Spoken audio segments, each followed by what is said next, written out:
Welcome to SLP Nerdcast. I'm Kate. And I'm Amy, and we appreciate you tuning in. In our podcast, we will review and provide commentary on resources, literature, and discussed issues related to the field of speech-language pathology. You can use this podcast for ASHA professional development. For more information about us and certification maintenance hours, go to our website, www.slpnerdcast.com. SLP Nerdcast is brought to you in part by listeners like you. You can support our work by going to our website or social media pages and contributing. You can also find permanent products, notes, and other handouts, including a handout for this episode. Some items are free, others are not, but everything is always affordable. Visit our website, www.slpnerdcast.com, to submit a call for papers to come on the show and present with us. Contact us anytime on Facebook, Instagram, or at info@slpnerdcast.com. We love hearing from our listeners, and we can't wait to learn what you have to teach us. Just a quick disclaimer, the contents of this episode are not meant to replace clinical advice. SLP Nerdcast, its hosts, and its guests do not represent or endorse specific products or procedures mentioned during our episodes unless otherwise stated. We are not PhDs, but we do research our material. We do our best to provide a thorough review and fair representation of each topic that we tackle. That being said, it is always likely that there is an article we've missed or another perspective that isn't shared. If you have something to add to the conversation, please email us. We would love to hear from you. Before we get started in today's episodes, financial and non-financial disclosures, I am the owner and founder of Grand Bois Therapy and Consulting, LLC, and co-founder of SLP Nerdcast. Amy Wonka is an employee of a public school system and co-founder of SLP Nerdcast. We're both members of ASHA SIG 12 and both serve on the AAC advisory group for Massachusetts Advocates for Children. I am a member of the Berkshire Association for Behavior Analysis and Therapy, Mass ABA, the Association for Behavior Analysis International, and the corresponding speech-language pathology and applied behavior analysis special interest group. Okie dokie, Aim. What are we talking about today? So today we are talking about communication partner instruction in AAC. And why are we talking about that? Because we've heard a lot about partner training at conferences and through online groups. Communication involves more than one person. So we know that. Is that true? Yes. Is that fake news? Cool. I think that's like a rule of communication. Typical interactions might look different for folks with complex communication needs and for their partners. That's very true. Yeah. That's a big one. Right. So it's not just about supporting the communicator. You have to support their partner too. Two-way street. Two-way street. Yeah. Or if you're talking to more. It takes two, baby. Come on, join in the fun. This is going to be a good one. I can feel it. There are also some really great articles out there that explore the topic, and we read several of them and wanted to share what we learned. Well, you read them, and then I tried to read them, and I got very glassy eyes, and then I skipped to the last 2 pages, and then I asked you questions. But those, and I think this is an important thing to bring up because reading literature is hard for some people. It's not the same as fiction. It feels well, yes. I just think it's some of these. Well, one of the articles that we read in particular was very heavy in terminology, very heavy in statistics, very heavy in research and analytics. And I think as a clinician, when we go to the literature, we are looking for evidence-based pieces that we can apply to our clinical practice. I would agree.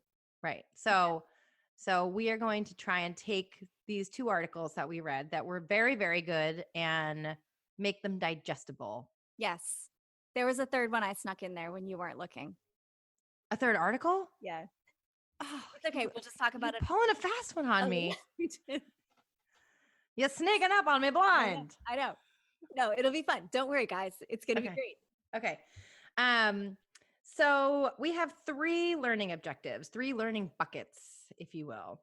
So first, we're going to go over background information. What is partner training? What does the literature say about it? And what kinds of partner training is out there? What kind of partner training is out there? Learning bucket number 2, objective number 2, what does effective partner training include or what does it look like? And objective number 3, what are the hurdles to implementing partner training, and what are some strategies to overcoming those hurdles? And I think personally, that's a really big one in terms of implementation. Yeah. So first things first, bucket number one, learning objective number one, background information. What is partner training? Now, I had a few notes here for myself that I couldn't come up with the definition after reading these articles, and the best I could come up with is that partner training is training partners. But I really don't think that that's a valid or fair definition. No, I mean, I think in third grade, they're like, you can't use the word in the definition of the word.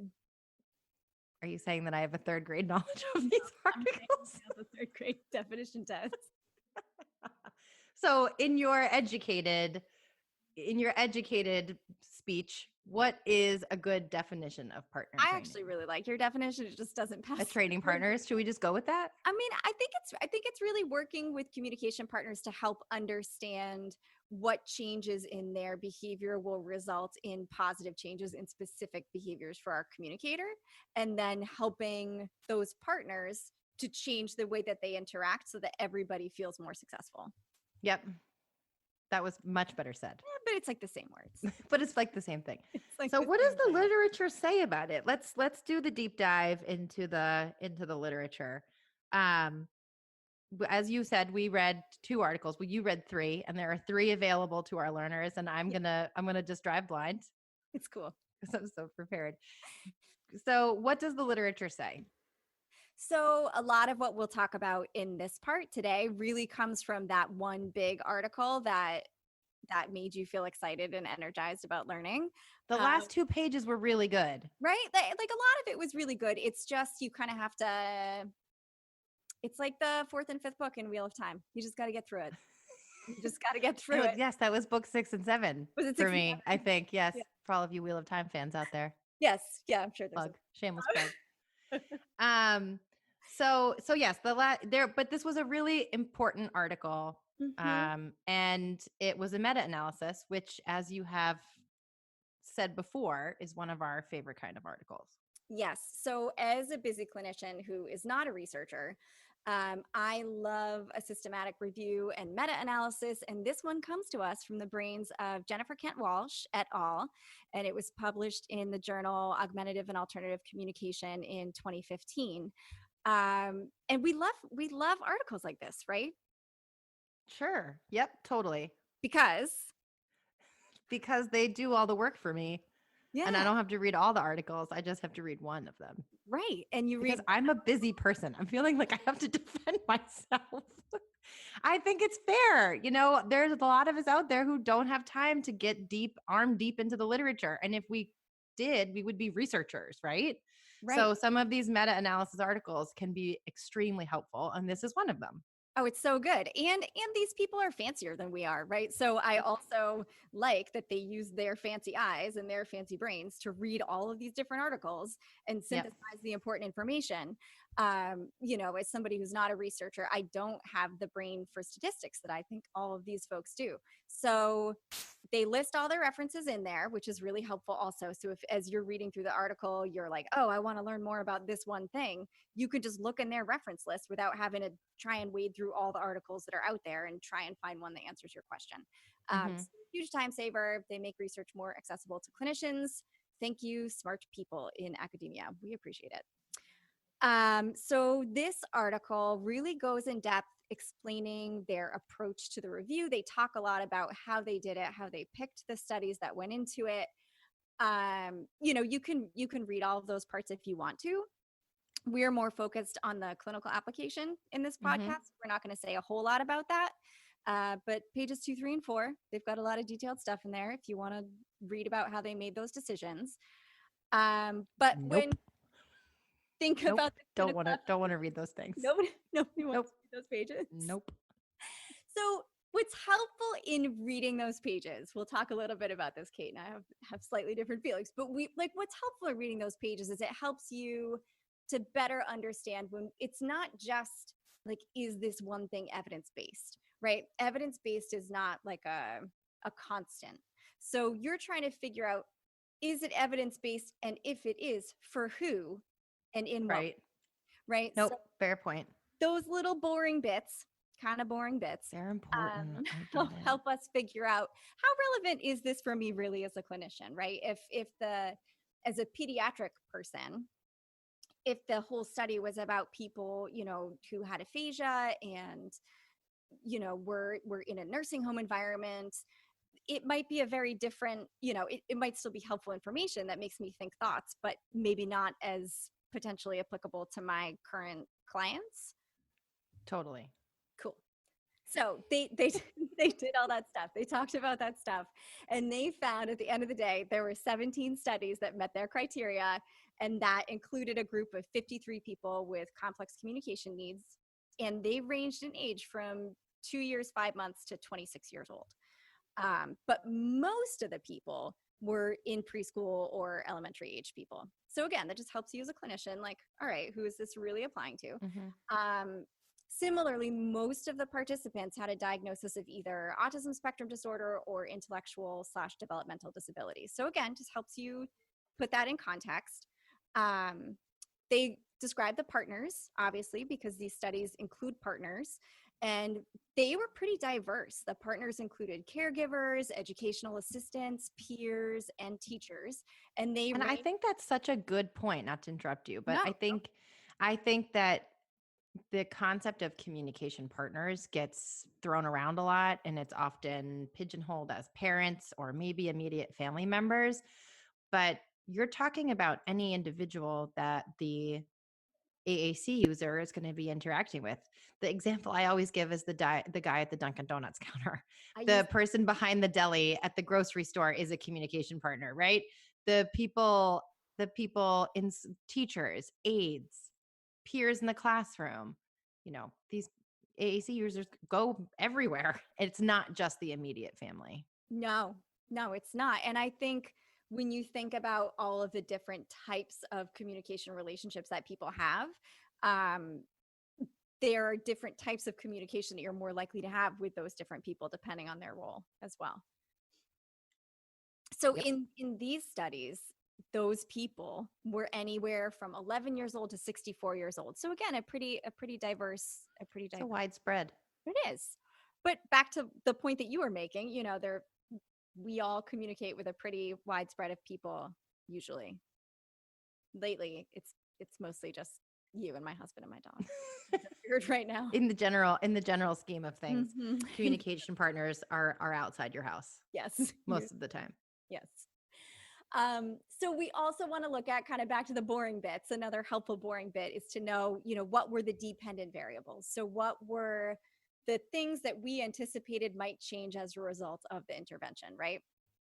So again, as a clinician, that's helpful because you want to know not just partner training equals good. You want to know if it does equal good, in what way and for whom. So what they looked at in these different 17 studies were skills like pragmatic skills, like the intervals that included social interaction, the proportion of communicative turns and initiations, and the frequency of communicative acts. And I think defining those things is really important because there are so many small components that go into a communication exchange. And I thought that was really a helpful thing to read in this article. I did too. And I think it's helpful, thinking about applying this information clinically, because it, again, helps bring you back to like, well, why would I do this? Like, what's the point in doing this? What am I hoping to achieve for my client by using an intervention like this? So some of the studies looked at that. Some of the studies looked at morphosyntax, right? So looking at multi-symbol utterances, are you including morphology in and using appropriate word order in your sentences? So that's really different from the pragmatic piece that some other studies looked at. And then finally, other studies looked at the frequency of multimodal communicative turns and semantic concepts. So basically, how many different meanings are expressed and in what ways? Because as we talked in an earlier podcast, there's a difference between aided communication, you need a thing external to your body, unaided communication, you're just using your body. And so for some of these studies, they looked at both of those things, right? They looked at aided communication, like with a device or, some external picture symbols or something external to your body, as well as unaided. Yep. Okay. Okay, so these exciting details are helpful because they help us, Well, that was very helpful. right? Like, because it I helps. didn't think that that was a boring piece. Okay, all right. I Well, thought that was a good piece. that's exciting. I'm glad to hear that. That's really good. I'm engaged. I'm glad. That's our plan. So, why do you want to do partner training? As a human, as a clinician, Right, as a clinician, like, why? why do you want to do? Because when you work with someone who has complex communication needs, they have a richer experience when they have trained communication partners. It's better for your client. It's the very short answer. Yeah, I agree. Um, I think when we think about what things we might want to change, it can be helpful to think about what the communication looks like if people haven't received some support in that area. And I thought that that was a cool thing in the Kent Walsh et al. Article. This was a sad thing to read, but It, it's true. it was It's a reality. right. And it's a nice description because from the description, you can pull right out of there and say, like, okay, well, these are things I might want to change and move in the opposite direction. And maybe Right. this is a little pessimistic, but I feel like as clinicians, we work so hard at trying to achieve goals, right? We're working so hard to move forward. And I think sometimes it's really hard to take a step back and remember that individuals with complex communication needs really do face these hurdles in their everyday lives outside of the clinic, outside of school. I mean, I know we know that in the back of our minds, but for me personally, reading it in an article, I'll let you go through what these variables are and what these communication experiences are. But it was, I guess, when I said it was sad, it's like, oh, all the students that I work with, all the clients that I love, they still experience this, even though we've made so much progress, even though we've put so much time into therapy. Does that make sense? It's just Yeah. reality. And I think part of the reason that it's reality, and one of the points that they raise in all of these articles that we read for this, um, is the fact that it's not really intuitive. Like there's a reason that we Yep. don't just hook somebody up with an aided AAC system and walk out the door and say, it was nice to meet you, have a great life. That we need training on the part of the client. Typically, you need to learn your system, you need to learn strategies. Perhaps you're still learning the content that goes with it. And then it makes sense that it would be something that partners need to learn too. Right. It's But I think that I got we ahead of you. So support. what are the experiences that complex communication users or AAC users experience? What are those things? So in that article where they reviewed these 17 other articles, they said, the patterns that they see with AAC users are that AAC users tend to take relatively few conversational turns. They have lower rates of initiation and lower rates of responding. And they are asking few questions and generally have really restricted linguistic forms. So those are all things that, are opportunities to change those things, right? Those are all opportunities for us to better support the communicator and their partners and switch that stuff around. And I think that the article also made a really good point that all of those variables combined or separately are what often lead to, and this is almost a direct quote, abandonment, device abandonment. Yeah. And I know that when I read that word, it just was like a stake through the heart because it just was very final and very, I don't know, just very real. So I think sort of looping back to that question, why partner training? This is why. The Yeah. reason that we do partner training is to try and mitigate some of those variables to make sure that devices don't get abandoned, to make sure that those experiences are improved and that human connection is maintained through communication for immediate family members, for community members, and for, staff in schools. Yes. And when we add an aided tool to somebody's communication system, the intent is that that makes all of their communication better, not that it's some extra thing. And when we see device abandonment, it tells us that something went wrong. Something went wrong in that process because similar to, people who have concerns about if you introduce an aided AAC support, will the person stop using their oral speech or will they not develop oral speech? We're all going to do whatever is easiest and most effective for us. So if The somebody's path of least resistance is what I always say. yeah. And if somebody Response effort is what a BCBA would say. In case you ever need to have this conversation with the BCBA, you need a low response effort for the parents. And here I am saying parents, communication partners. and what is that? What is response effort? Response effort. Don't make me define that. I'm going to butcher it. No. It's the effort that you put into responding. Being a pattern here, friend. I didn't bring my dictionary. Sorry. No, but I get what you're saying, right? Like if something is hard, you're less likely to do it. Yeah, I don't like to do things that are hard. No, I don't like thanks. to do things that are hard either. Not unless you're gonna tell me I can have wine when I'm done. That's No, I need reinforcement. Everybody needs reinforcement. Yeah, no. So we talked about the communicators, but there are things that there are differences we see in the partners as well. So back to, why would we do a partner-based intervention? When we look at partners, I say I mean the authors of this study, when they looked at all of the research that they, sifted through to write this meta-analysis, they found in partners, the partners of people who have complex communication needs, those guys tend to provide few opportunities for communication. Mm-hmm. They're taking the majority of conversational turns. They're asking a disproportionate number of yes/no questions, lots and lots of yes/no questions. So those, again, are because communication is relational and involves another person. It's not just one person changing. Both people need to change in order to change that dynamic. I think that's an understated point. I think that's just hugely important. And as clinicians, we put so much emphasis on having the communication skills of our clients change, but it is the two-way street. It takes two, right? That's the theme. Maybe that should be the theme song for this. I'm still dancing it around, even though I'm not singing. So I feel like it does take two. And that is the take home. That's the take home, is that it's really, really important to make sure that you're including some component of partner training when you have AAC users in your practice or you're doing AAC treatment. Yeah, and that was one of the big takeaways. I mean, spoiler alert, that's one of the things they recommended in this article. Stop it. Yeah. You're joking. Not at all.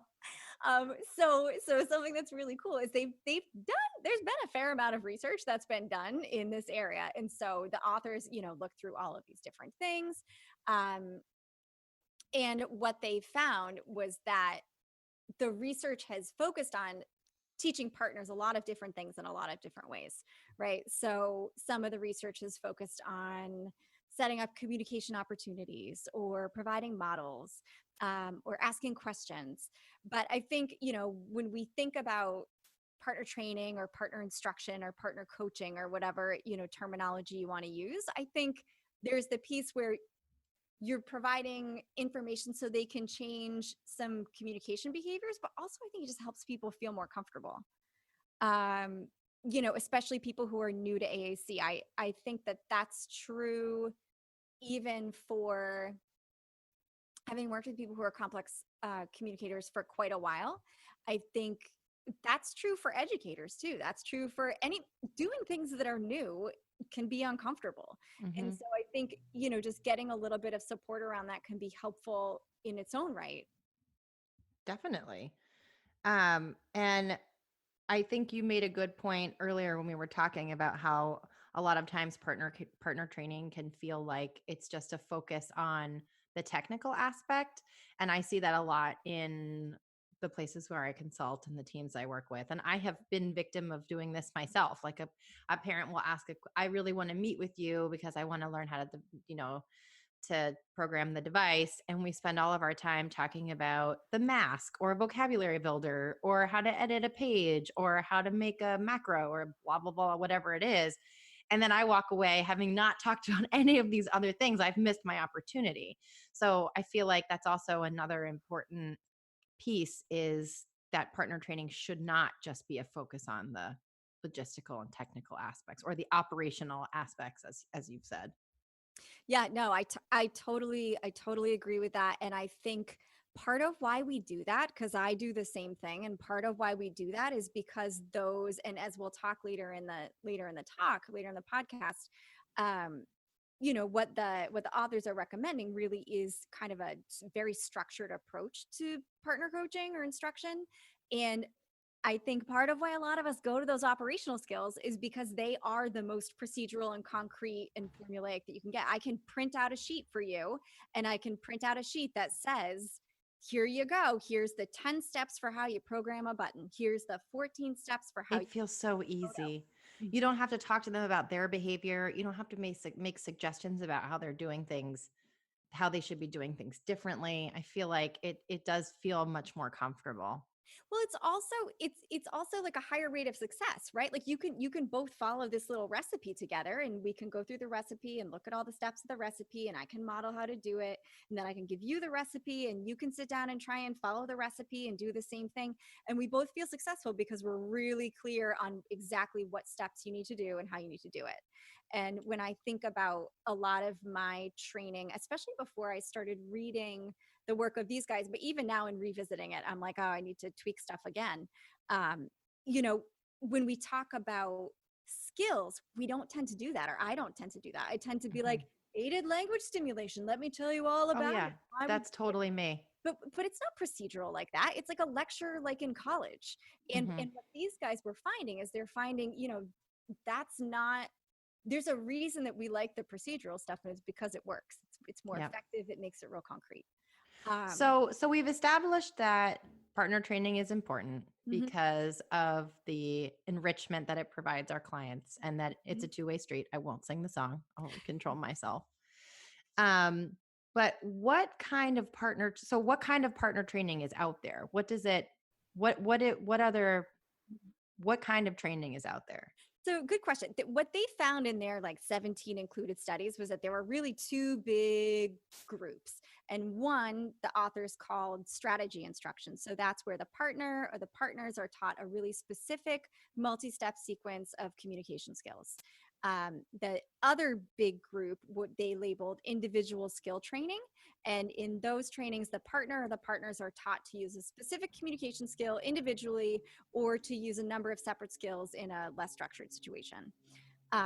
So what that looked like was variable depending on the different studies that were in this big meta-analysis, but they all included somewhere between 2 and 5 of the following, methods.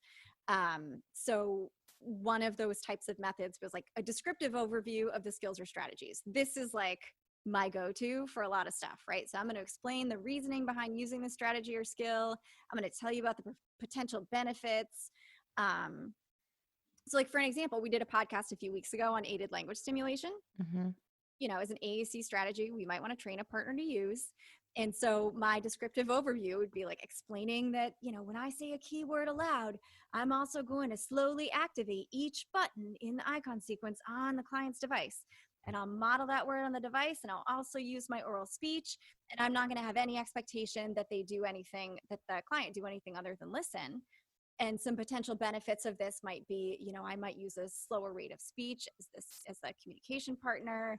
It's a naturalistic opportunity to model the tool. It increases my familiarity with the AAC system as a partner. I do a bunch of these trainings, right? I bring people in, I lecture them on this. That's one. And this is called a descriptive overview of the target skills. Yeah. Just sort of recap. I don't know about you, but I feel like a lot of my training kind of stops right there. And that's unfortunate. I'm going to admit that I agree. And in front of anyone who is listening. Yeah. I feel like, this is, again, I think every time we read an article, I'm like, oh, I really should be doing this a lot better than I'm actually doing it. But we're learning. Yeah. Well, and that's good. Like making yourself wade through the details a little bit, because it does you reflect as a clinician.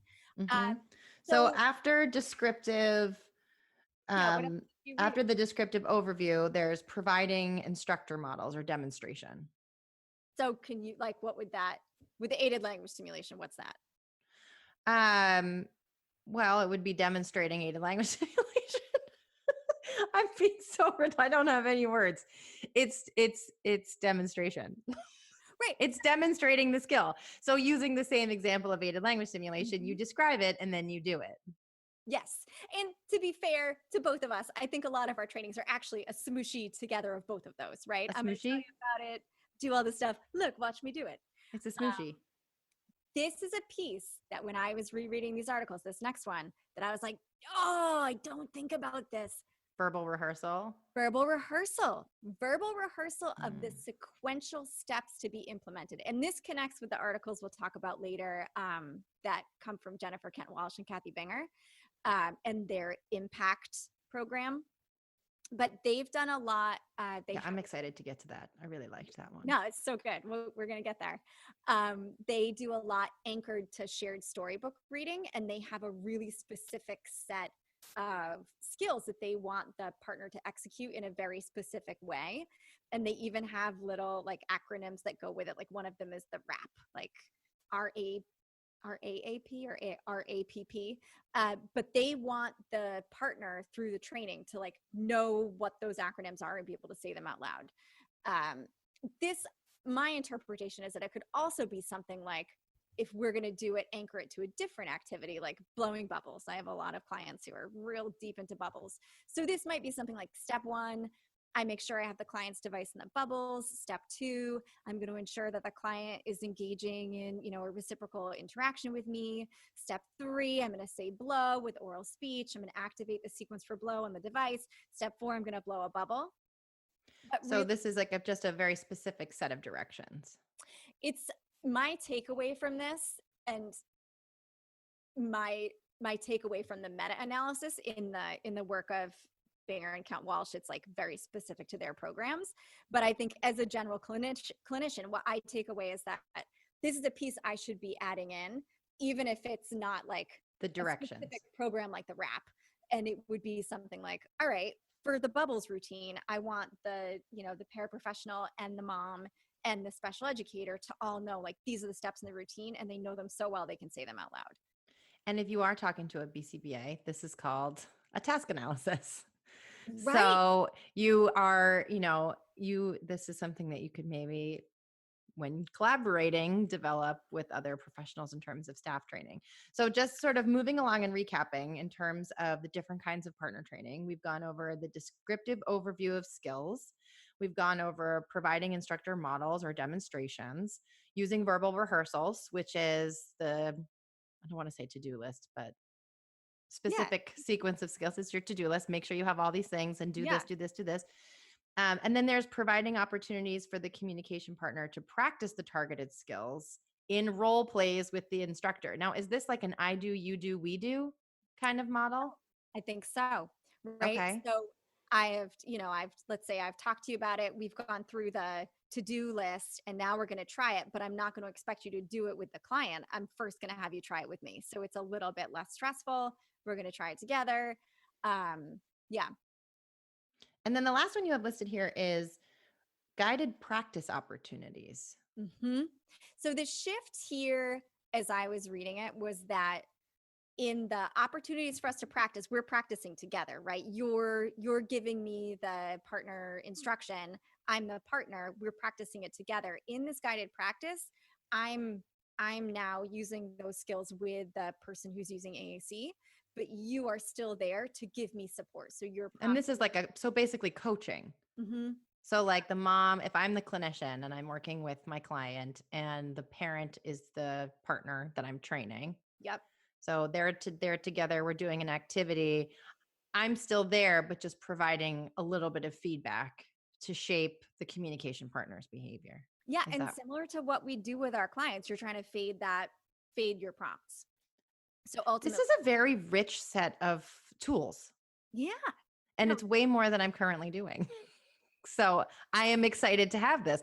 Well, and I know we're going to talk about barriers later on, but I think it's nice to know that there are a variety of other partner training strategies out there outside of the ones that you're using, but also there may be some that are more or less possible within your setting because there are a lot of barriers too. And I know we're going to get there, but in other words, these are all great, but if you don't use all of them at the same time, I think that's a realistic possibility that you're not going to be using all of these. Wouldn't you agree? Just based on time. I think the big piece, and like you said, like we'll talk a bit about this at the end. I think the big piece is just to be aware and remind yourself as somebody who professionally stalked some of these ladies for a while at conferences. In case anyone didn't catch that, Amy just admitted that she stalks these people at conferences. Well, Just making sure that was clear. Go on. No, I am like, yeah, I'm into. You're deep in. I'm into it. I support your choices. I feel like when you read something like this, even if you read it, like I read these articles back when they came out in like 2013, 2012, like the ones that we'll get to later. And now you're the OG fan. Right, OG. Reading them now like 8 years later, I feel like it's still a good reminder. So it's a good Definitely reminder to connect back to it anyway. The last thing they do mention in the meta-analysis is just materials focused instruction, like following a workbook. I've never done that, but. So again, just recapping, partner training is super important. We have reviewed a handful of different kinds of partner training, but in terms of the literature, is it effective? Is it evidence-based? Does it have actual positive outcomes for your clients? Important question. Very important question. Cliffhanger. But we teased it at the beginning, so that you guys already know the answer. So when Kent Walsh et al. Did their big review of the literature, they did find, and I'm going to quote page 279 of the article, but the central finding of this review is that a body of evidence consistently indicates that communication partner instruction has positive effects on communication performance of individuals using AAC. So in other words, including communication partner instruction with AAC intervention plans will likely assist in yielding improvements in the communication skills of individuals with complex communication needs. So short answer is yes. Yes, it is effective. And yes, you should be doing it. Correct. And it is documented in the literature and it is evidence-based practice. Yes. And I think it's important to note, so back when we were talking about kind of the little boring like details at the beginning, they do make the point that when we look at the AAC partner interventions, there were some differences that they saw. So they did see a notable difference for individuals with autism spectrum disorder. I thought that was so interesting. Yeah. So, and what was interesting was that for this group, which was a significant portion of the overall, people in the study, they found a moderate effect size for partner instruction interventions compared with a very large effect size for everybody else. So what does that say in regular person words? So in regular person Talk words, to me like you, like I need to understand that. I'm this level weird all the time. No, so when I read that, my takeaway is that I know that there was some effect there, but it was less compared to everybody else. Right. So, and didn't I read it correctly that they attributed that to the decreased social motivation and social connect. I don't know if I should say social connectedness, but cueing into salient social features in terms of partner communication. So there was less of that generally speaking, there is less of that for autism, given that it's one of the diagnostic criteria. So they made the assumption that was a likely contributing factor to it not having been as successful in that population. Correct. They also made the point, though, that it didn't mean it shouldn't be considered a possible intervention component for this group of people. Actually, that brings me to something that I was going to read that really struck me. And it's like the shortest sentence, but also I felt that it was super powerful. Partner instruction should be viewed as an integral part of AAC assessment and intervention. And I feel like so often it is not an integral part. It is. Are you laughing at me? Am I saying that word wrong? No, I'm taking the dog out for me. Oh, that's good. Go for a walk, doggy. So partner instruction should be viewed as an integral part of AAC assessment and intervention. And I feel like so often it is not an integral part. It's an asterisk. Yeah. Like it's, oh, I have time, or, oh, this parent is asking me, so I have to meet with them, or it's very rarely written into objectives. It's very rarely documented as a requirement. I mean, I think I've seen a handful of AAC evals where it lists it, but I mean, full disclosure, it's not a boilerplate item in a lot of my AAC evals, which it will be from henceforth from March 26th, 2020. It will be in all of my AAC documentation. Right. but it's not an integral part and so across the board, I think. Well, I guess I shouldn't say that, but in my experience. And they talk about that too. I mean, they talk about in the barriers, like they do talk about the need for people like fancier people than us in research when they're generating policy statements and recommendations. That should be reflected in there. And Mhm. that comes back to all of these other things we'll get more into later. But, funding is a real issue. Is there funding for it?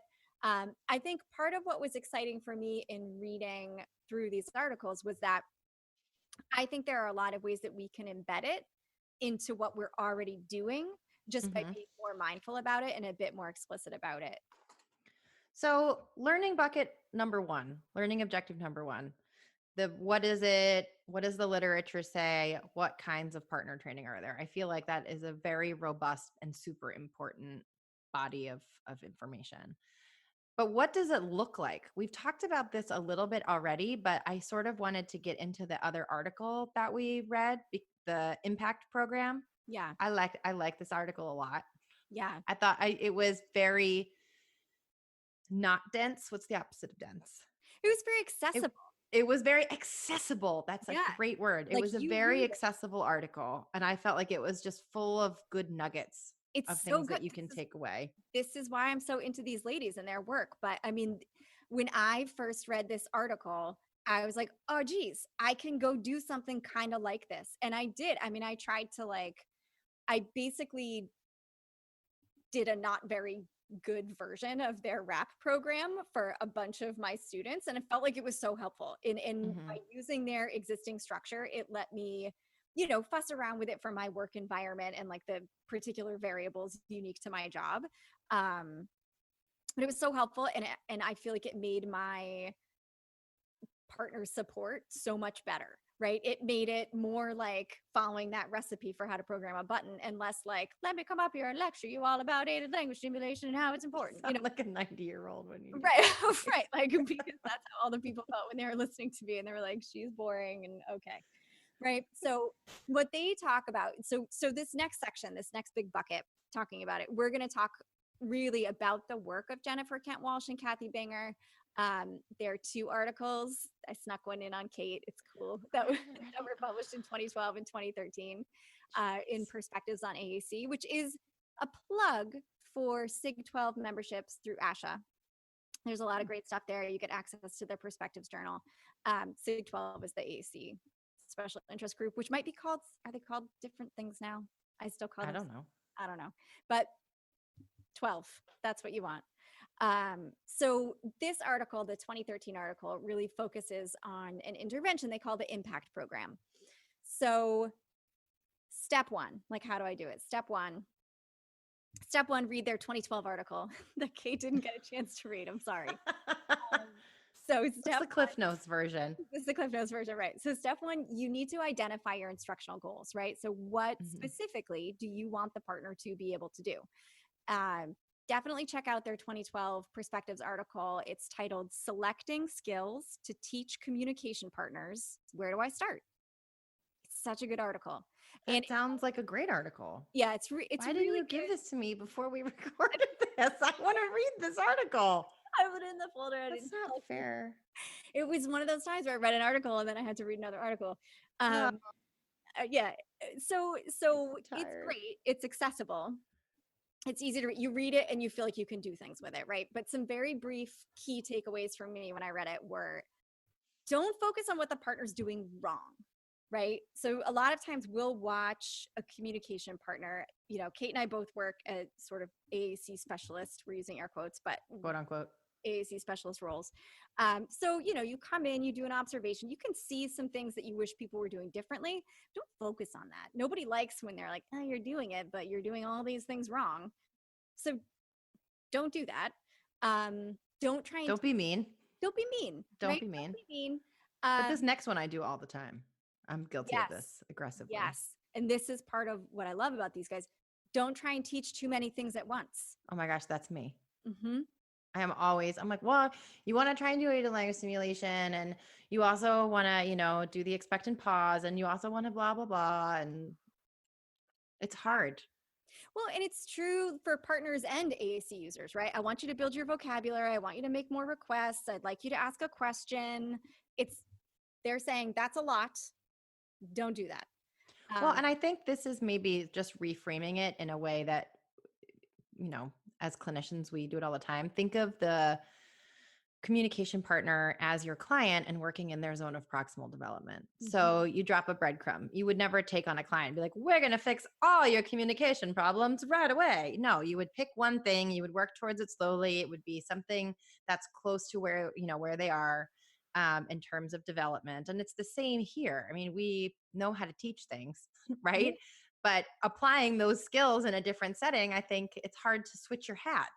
Or not switch your hat, I guess. And it's hard to forget, in the case of speech pathologists who might be listening, sometimes it's hard to forget that we went to years and years of school and had hundreds of clinically supervised hours and a CFY before we became clinicians, right? So we need to dial back our expectations a little bit because there was a lot of training that went into becoming automatic with these different things.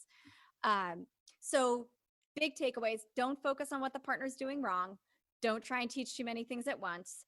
Don't try and change too many partner or AAC user behaviors in lots of different places or situations at the same time. Don't forget to connect the changes in partner behavior to meaningful changes in the AAC user's performance, right? So we're always bringing it back to, we're not just doing this training for you, we're really doing it for the clients. Right. So connected with that, they give you 4 guidelines. And they describe each one in a lot of detail. I definitely recommend checking out this article. But their big 4 guidelines are, number 1, you want to identify the partner behaviors that can result in desired client skills and that they're clearly linked to the changes we all want to see for the client. You're selecting really well-defined client and partner skills that can change quickly. They're easy to identify. They're easy to quantify. So this goes back to, don't just do that big descriptive lecture. Be very specific. Be very specific about things that are kind of a small change for people, and you're easily able to agree on what that change looks like. Practice the selected techniques with the client before teaching it to the partners. I think this is really important. This is a big takeaway for me. Make sure this stuff works yourself, right? If I want to do shared reading and I want to train maybe mom to do shared reading with you, I need to make sure I try it and that this is successful. I don't want to bring mom in and teach her to do something that it turns out isn't a helpful and effective strategy for the client, right? That's 2 thumbs down. Start small. That is huge. And expand after achieving initial success. So which is, again, what we do so much as therapists naturally anyway. It's just a matter of reframing it to the learning skills of the communication partner. Yeah. And nobody wants to feel like they're doing a bad job. Nobody wants to feel like they're getting picked on. Everybody wants to help this person, optimize their communication. So let's acknowledge that. They say that clinicians should ask themselves 3 questions. What is the partner currently doing or not doing that is failing to facilitate the communication? So if you're not clear about exactly what skill you need to work on and you're trying to figure it out, guiding question number 1, what are they doing or not doing? You can ask yourself. What is the communication partner doing or not doing? Right. So you can ask yourself in your head, you can identify that they're doing it wrong, but you're not using that as your driving force. So I come in, Kate comes in and she sees me with a client and I'm just asking question after question after question, yes, no questions all the time. She's going to say, all right, Amy needs to shift from asking all these yes, no questions. What exactly could the partner do instead that would be more facilitative? Maybe it would be asking replacement behavior. Yeah. And then what client behaviors would result from these changes? We think that the client would use more robust communication because they'd be being asked WH questions. And you have listed here that the augmentative and alternative communication profile from Tracy Kovac has a partner skills inventory in it, doesn't it? And I think that that's tremendously helpful if you don't already use it, bringing that into the fold as part of your assessment materials. Because if you do an AAC assessment, or even if you have somebody who's looking for more instruction, you can, use that, just pull it out of your back pocket to use it even as a guided interview. Yes. And that resource is listed on our website, so you guys can check it out. Excellent. When we think about step two is the implementation. So now we're into their 2013 article. We're into the impact program. And the impact I program really liked this article. is so good. It's so good. It targets 5 different prompting skills, which effectively are like a most to least hierarchy. So, step 1, they're teaching people aided AAC modeling, expectant delay, WH question asking, verbal prompting, and then their kind of 5th skill is contingent responding, which is just meant to increase the likelihood that the AAC user is going to continue to communicate in the future because somebody's responding to them. And obviously we want to do that. And I feel like when I read this, I thought, oh, well, I do all those things, but I don't do them as a package. And I think that was a big takeaway for me is that I have recommended aided AAC modeling. I have recommended an expected delay. I have recommended WH question asking and contingent responding, but I have never looked at it as a whole treatment package for the partner. And I think that's a really important piece. And they're all about like conceptualizing it as a structured package. Like it's a structured sequence of this is a great article. Worth reading out there. It's really good. They kind of anchor onto, in a lot of their research, they do anchor onto, shared reading. There are a couple of different activities too, but the shared reading is a nice close-ended task. Their training approach takes anywhere from 1.5 to 6 hours of total time, 1 to 6 training sessions. So it's not like a huge time suck. Like it feels doable. You could do it, I think, as part of a lot of your ongoing service anyway. And it focuses on 5 components, including video review, modeling, role play, verbal rehearsal, and coach practice, which we've talked about earlier in the podcast. If you look, go ahead. Yep. Doing this remotely, friends. Just a reminder. You go. You socially do it. Distancing. I was just going to say, if you look in table 2 of their 2013 article, it gives a really nice breakdown of those 5 instructional components, which they teach across 8 different instructional steps. And they give really nice examples of what that looks like. So for more detail, you can see the article. And that's exactly what I was going to say. I interrupted you for nothing. I think if for no other reason, the reason to have this article on hand, just to have it at your desk or have it in your file, is because it has these really nice tables where you can quickly reference, Joey's mom asked me for more information about blah, blah, blah. What was that thing? You just pull it out and the table's right there. It gives you lots of really great information in a flash, which I think is really helpful since we all know that I cut all the corners when it comes to reading literature. Well, no, because life is real. I'm busy, man. Yeah, it's hard. But I want no judgment. No judgment. No judgment. I think when we look at this really structured approach, and when you look at that table in their 2013 article, and when you read about their application of the RAP program, it does also help you. Like you can do what I did and just kind of take that and shift it a little bit and try it out yourself and see how it goes. And it's a nice structure to kind of attach onto before you try and branch out on your own. Maybe you do have a student who really loves bubbles and you want to kind of use that same structure for training around a bubble blowing activity. That's great. You get to try it out here and then kind of slowly expand. As an aside, real quickly, when I reread these articles to prepare for this podcast, I made a connection to a totally different podcast that I listened to kind of recently. I don't know if anybody listens to The Hidden Brain. Never heard of it. It's a podcast from NPR, and they have an episode called When Everything Clicks, The Power of Judgment-Free Learning. And they tell this story about how Dr. Martin Levy, who's an orthopedic surgeon in New York, how he trains new surgeons. And he trains them like using clicker training, like you would for a dog. Really? So the whole podcast is super interesting. I loved it. But he uses a variation of these same super explicit techniques, right? So he breaks down all the pieces into these very tiny steps. He has the surgeons like verbally rehearse the steps. So they're like not over, like rope over left, blah, blah, blah. Rope. And he gives like repeated practice, like all of these same components. And it was just interesting. We'll have to tag him somehow, or her. Martin. I guess it's a man. The reference on the reference sheet. We will. Yes, we will. We'll put a link up there. Yeah. So anyway, that's just like an interesting thing to think about. Kind of this exact same approach to instruction, for adults, but like in a completely different discipline. Well, it just shows that it's an effective learning strategy. It's being repurposed and replicated across different disciplines and different skill sets, right? Yeah, it was very cool. Anyway, That's very cool. So looking again, the 30,000-foot view, we've talked about background information. We've talked about, what it looks like. This impact program is very cool. There's two articles out there that describe the different actual applications of partner training. And finally, our last learning objective of our last learning bucket, hurdles and strategies. So each work environment has its own set of restrictions in terms of time, finance, budget, et cetera, et cetera. So we just wanted to end the episode quickly with a review of identifying what those hurdles are and then talking a little bit about strategies that you can use to overcome those hurdles. Yeah. So when we look, I mean, I think you named them all, right? Funding, privacy, time. I think these are all things Privacy? Yeah, privacy, I feel like is an issue with the video component. That's why I've never used that word.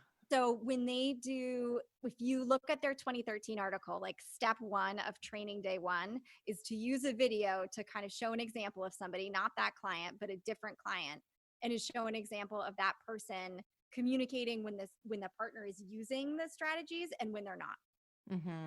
And it's a great idea. I guess it's easier if you're in private practice or depending on what your work setting is, if you can get that permission to use. I mean, training hospitals do this all the time. You sign the waiver. Can we record you? Can we use it for, sometimes it's promotional purposes, but a lot of times it's educational purposes. So that would be something to consider because it's a great idea. It's also something that saves with time because if you have a video and you're able to share it through some sort of HIPAA or FERPA compliant means, you can send it to them, not on YouTube, but you can send it to them and say, watch this video before you come into my session, or watch this video before you come in for your parent meeting or conference or whatever. Well, and I think in the way that they did it in their research, they were doing it together, sort of like anybody who's ever done, any of the Hannon trainings or anything like that. Like they were doing it more as like a coaching, like we're going to watch this together and talk through the differences. Mm-hmm. That's also a great idea. It's such a good idea. I know I have like video envy, but so depending upon where you work, that may or may not be an option for you. So that's the privacy piece.